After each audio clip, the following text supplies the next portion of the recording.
Good day, folks. This is Greg, Judy, Green Pastures Farm. We just made a paddock move this morning. It's approaching the end of March, and put them onto some stockpile that had been rested for about 90 days.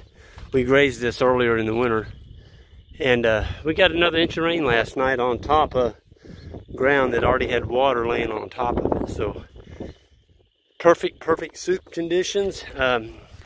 I was a little bit apprehensive to come over and see what it looked like this morning.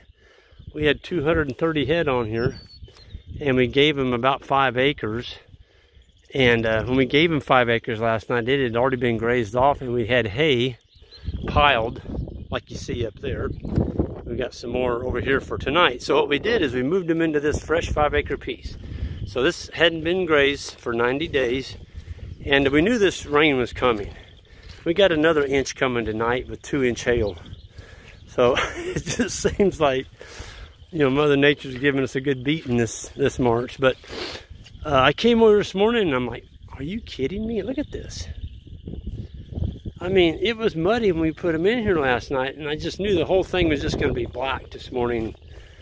Even with lighter cows, I thought, man, they're going to pug that. But by golly, they didn't. Not excessively. I mean, there's some punch marks in here. I'd say our deepest one might be 3 to 4 inches, but most of them are 1.5 inches. I'm telling you, folks, this fescue is worth $1 million in the wintertime. And that's because of the sod. And I noticed when we put the cows in here this morning, man, I had the boys grab that reel, and we were shooting this thing across, getting it unrolled as quickly as they can. They were so happy to go into there. But folks, when you can give cows green grass third week of March, and we're not even into good growing conditions yet. It's just the ground's so saturated that we're not getting any sun, as you can tell this morning. No sun. But we got a day yesterday that was sunny, and so Ben and my wife Jan and I, we spent the day with that four-wheeler moving bales. The bales are all up by the road up there, and it's muddy. But we had some sod that the cows hadn't pugged too bad, and we went shooting across this farm, and we've got bales. You can see them. They're located in these paddocks now, so we have time to make it through this rainy spell. And they're saying by Monday, supposed to be back to sun, maybe 4 to 5 days of sun. So we're feeling pretty good about it. Where before I was a little bit apprehensive, like, man, we may not just be able to get the hay out. It's just so darn muddy, but we did. And we've got, on this 45-acre farm, we've still got 1, 2, 3. We've got 3 more paddocks that haven't been grazed. 3 more 5-acre paddocks. So we'll stair-step them the same as we did these. So tonight, these cows, well, this wire will be rolled up. They're going to walk over there, and they're going to eat on that hay that we unrolled. We've got hay all along that field, and we'll put this wire back up. And as soon as they go in there, these 3 bales here will be rolled out in the morning. Now, we would roll them out tonight, but there's no way. We got rain coming. You don't want to unroll hay and just get it soaking wet, okay? So that's why we're not going to unroll it. But look at these cattle. I mean, they're looking pretty good. I mean, some of them's got some bare spots missing with lice spots, but you know what? That'll grow back in 10 days. When you get 70-degree days, they're just gone. And so I don't pour the cows with Ivamec. I don't pour the calves. We don't pour anything with wormer, because I don't want to kill my manure pats. And if you kill your manure pats, that is the most valuable asset coming out of that cow, besides the calf. I mean, you don't want to do that. But these cows are getting, look at this. There's clovers in here. This is what they're eating. Okay, getting little sprinkles of clover in their mouthful. They've been in here about 1.5 hours, so they've already got a lot of the candy. You can still see some of the clover. They'll get that before tonight. So at 4 o'clock this afternoon, we'll be back over here turning them back into that hay that we unrolled in piles up there. There's 232 head in here. And folks, this fescue, well, you can see what they're doing. They're walking on it. By God, it's holding them up. It's holding them up. And these are 1,000-pound cows. There's a big old fat That steer there will probably go 1,050. I mean, he is fat. Just a beautiful animal. He's going to be a good eating experience. But we noticed the tree swallows have come in. Yesterday, we started seeing more of them. They actually send out scouts to scout out where there's good nesting habitat. And on this particular farm, we've got 80 tree swallow houses. And when we put those up, man, we had a lot of neighbors going really slow by this farm. Like, what in the world are the Judys up to now? And they were all convinced that we'd went to the birds. But I tell you what, the tree swallows, you know, they eat, a pair of tree swallows will eat 8,000 flies a day.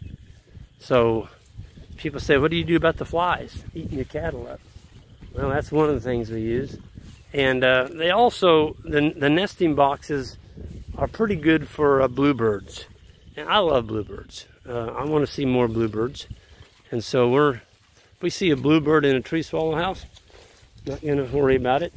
I was on a farm years ago in Nebraska, and a guy had up some, he had up some houses, and he had them for bluebirds. And he's going, oh, those pesky tree swallows. He said, I carry a .22 rifle. He said, I shoot them. I'm like, what? Oh yeah, he said, I'm shooting them tree swallows and pesky things. And I'm like, you got cattle out here that's got flies on them, and you're killing your fly control. And he looked at me kind of, what are you talking about? I'm like, no, them tree swallows are working over your flies for you, and you're shooting them. Why are you doing that?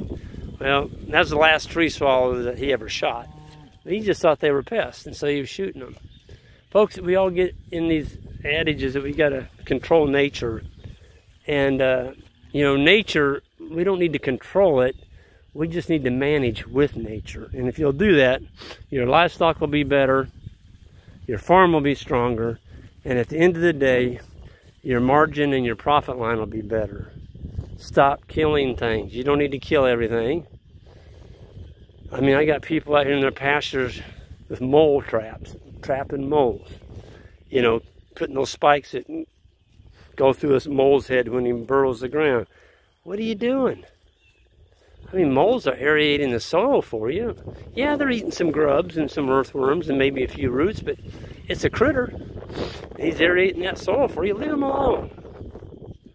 Leave him alone. There was a guy wrote a great book, and he was convinced the coyotes were putting him out of business. So he hired a trapper to come in and trap them all. Well, once he trapped all the coyotes, got them all, well, then the prairie dogs came in and ate all of his grass. And colonized it. They had just huge prairie dog towns. Well, he killed all the coyotes. And so there wasn't any predator to work on the prairie dogs. So at the end of the day, he wrote a book, and he said, you know, a beginning rancher should have a pair of pliers and a pair of coyotes. I thought that was pretty darn good. So it convinced him that those coyotes that he thought were his nemesis actually weren't.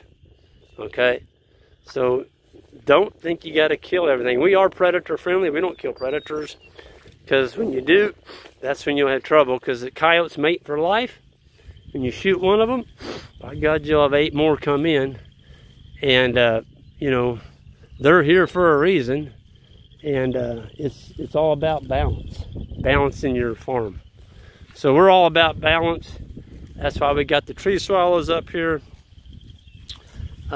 People look at us kind of funny, but we don't care, because we enjoy watching them. I enjoy watching them fly around. They look a little bit like a miniature purple martin. Very darty the way they fly. But folks, this is just a beautiful scenery for me. We've got a foggy morning. It'd be better if the sun was shining, but it's not. So we're going to take what we get. We're going to make it through this monsoon. You just got to keep your chin up, guys, ladies.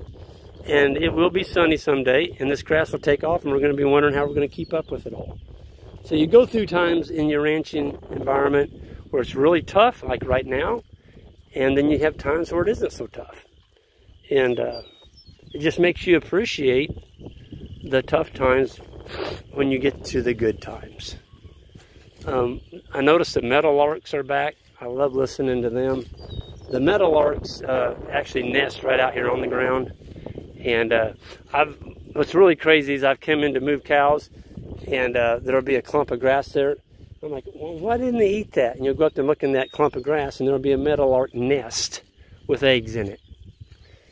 And I saw this on a neighbor's farm, the same thing. I'm like, are you kidding me? Those cows walked around that meadowlark nest. They could have easily stepped on it, but who knows? She might have been right there squawking at them. Like, get away. I don't know, but that was amazing to me that they didn't stomp that meadowlark nest with eggs in it. But just, again, I'm going to sign off here, and this is Greg Judy. For you new subscribers to the channel, or for those new viewers, I might add, if you want to become a subscriber, hit that subscribe button on the way out. I appreciate it.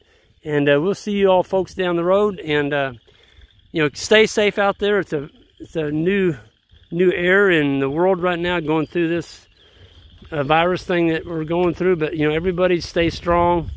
Do something positive today. Stay away from large crowds. Eat well and exercise. And spend some time with your cows or your sheep or your goats. That's pretty good therapy, folks. I'm telling you, just come out here and listen to your animals eat grass. There's nothing like it. I'm going to sign off. Everyone have a good one.